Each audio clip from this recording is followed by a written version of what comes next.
Assalamualaikum warahmatullahi wabarakatuh. Di sini saya ingin menjelaskan beberapa faktor-faktor untuk keberhasilan menjadi seorang humas. Jadi ketika kita ingin menjadi seorang humas, ada beberapa faktor-faktor yang membuat kita menjadi seorang humas yang baik profesional. Apakah saja itu? Simak ulasan berikut ini. Faktor yang pertama adalah pesan yang mudah dipahami. Kita sebagai seorang humas harus menyampaikan informasi atau pesan yang mudah dipahami untuk masyarakat agar masyarakat ikut paham dengan apa yang kita sampaikan, ikut merasakan apa yang kita sampaikan, dan kita bisa menyampaikan dengan baik. Itu yang pertama, menyampaikan pesan yang mudah dipahami. Yang kedua adalah percaya diri. Jadi kita sebagai seorang humas harus ada rasa percaya diri, rasa optimis, rasa pede. Jangan takut apa yang kita perbuat, jangan takut dengan kesalahan-kesalahan apa yang kita perbuat. Yakin, percaya diri bahwa apa yang kita lakukan itu benar, bahwa apa yang kita lakukan itu sesuai dengan peraturan humas. Jadi kita harus percaya diri dengan apa yang ingin kita lakukan, karena percaya diri itu penting sekali agar seorang humas itu jika mempunyai sifat yang pede, pasti semua akan terasa mudah.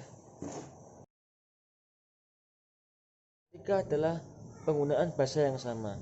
Kita sebagai seorang humas harus bisa mengetahui sikon, keadaan kondisi. Jika audiens atau pendengar kita menggunakan bahasa Taiwan, kita harus juga menggunakan bahasa Taiwan.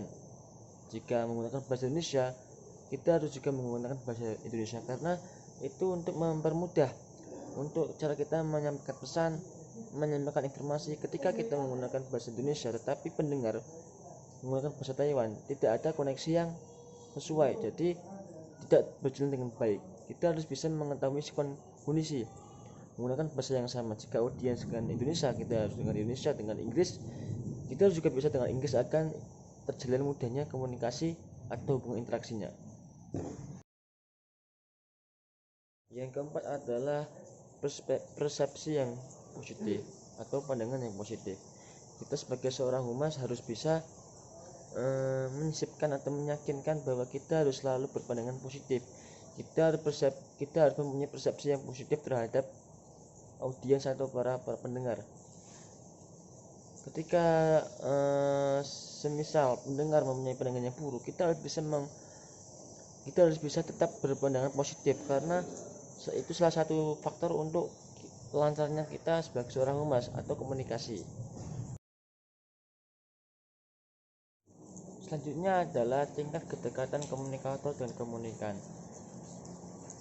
Hubungan komunikasi atau humas akan terasa lancar dan baik karena adanya tingkat kedekatan antara komunikator dengan komunikan, misalnya dengan kerabat dekat atau kawan lama, teman lama, atau sahabat kecil lah. Itu akan mempermudah, memperlancar, karena di situ kita pasti mempunyai pendekatan yang dapat membuat hubungan merasa baik, hubungan terasa baik, hubungan terasa lancar, dan itu akan mempermudah keberhasilan seorang humas.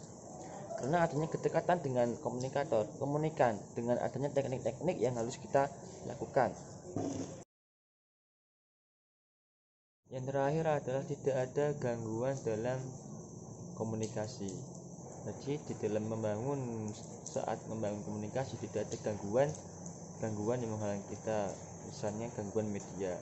Kita harus bisa menghindarkan dari itu. Kita harus bisa melihat situasi kondisi agar terhindar dari gangguan tersebut. Demikian dari saya, kurang lebihnya mohon maaf. Bila ada tutur kata yang kurang jelas, mohon maaf. Wassalamualaikum warahmatullahi wabarakatuh.